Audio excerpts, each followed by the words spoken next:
So here's my 2018 Indian Scout Bobber. Have it partially disassembled here because my right tail light started cutting out. See, as I started going down the road, flickers on and off. Not too safe, only having one brake light.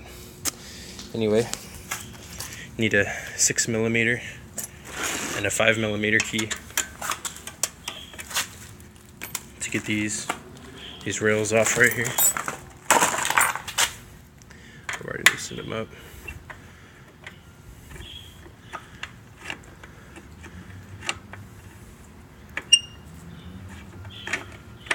There's one bolt.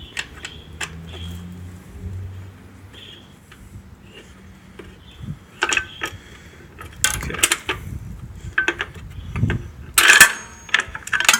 And with that off, I was able to undo a bolt right here that held the tail light into the rail.